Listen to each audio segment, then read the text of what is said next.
Yun, pahakot pasakay. Meron tayo isang mga nipis ang biyahe ngayon sa Paltao Pulilan to Baliwag lang, sa may likod lang ng SM doon. At ang katuwang natin magkakot-takot dyan yung mga client natin dahil ang nirent lang nila sa atin, ninabay lang nila sa atin yung truck at driver lang. Pero tumutulong-tulong na rin tayo. Kunyari kasi naka-video tayo. Joke lang. At saka syempre isang ads muna para mula sa BJam Lights and Sound. BJam Lights and Sounds. Yun mga boss, baka may mga upcoming events kayo na parating dyan gaya ng binyag, kasal, debut, at kahit anong okasyon na kailangan nyo ng banda, acoustic band, full band, sequencer, meron po kami at kaya po namin kayong matulungan sa mga paghahanap nyo sa mga pangailangan nyo sa inyong okasyon. At ayun, maraming salamat sa mga tropa natin syempre na nagsishare, nagla-like at nagsusubscribe sa ating YouTube channel. At saka maraming salamat syempre sa mga boss natin na patuloy na nag-hire sa atin. Maraming salamat po ulit. Yun, meron tayong hakot niya, Pulilan, Paltao, tapos dadalhin lang sa likod daw ng SM Baliwag. Isang mabilisan ng truck lang. At sana makatisod pa tayo mamaya.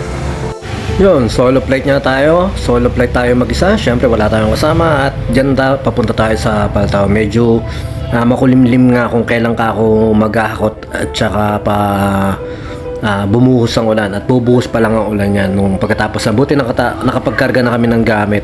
At buti hindi masiselan sila, mabait kausap. At parang nakikita ko na rin si ma'am doon sa mga event. Parang sila yung mga makeup artist na mga dibu, kasal na nakakasabay namin.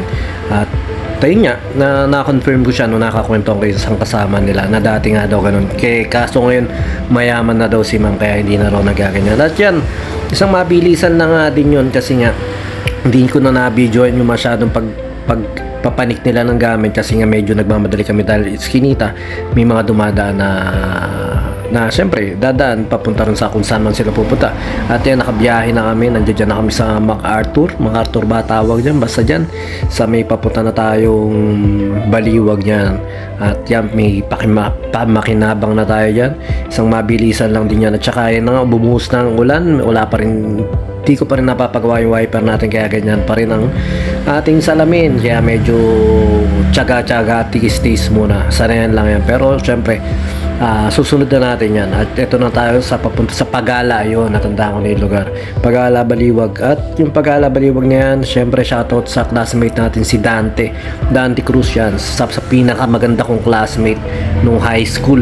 At ito na nga kami, medyo mahaba-haba din yung looban na yan na pinasukan namin. At doon sa dulo medyo may mga sabit-sabit na puno o anong natawag na mga kuryente, pero okay naman kahit pa paano na hindi naman kami nakadamage. At saka ito nga, nagbababa na kami, tinutulungan na natin sila ma'am dahil nga baka bumuhos pa ang ulan. At saka yan, medyo makipot din yan sa daan dyan, kaya malayo-layo ng konti yung paradahan natin sa kanila. Pero ang kagandahan yan, napakadami nila nagbubuhat. At saka yan si madam yung client natin, siya na yung nagpahinante, nag-abot-abot sa amin. At yan, isang mabilis lang yan. Pagkatapos yan, binabaan natin lahat, uwian na. Syempre pagka uwian natin, dumaan ako kay Kuya Tito Bembol, may kinuha ako doon na ampli, pinagawa ron sa Mulawin. Halos may humming pa rin.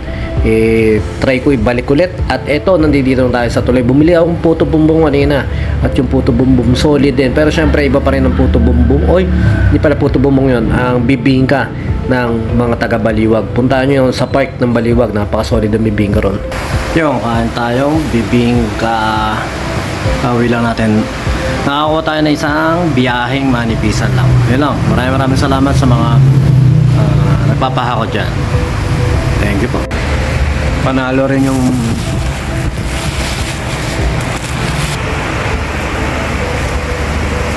bibingka. Panalo rin yung bibingka rito sa Claridel. Ay, Pulilan pala yun. May tapat ng hospital. Meron.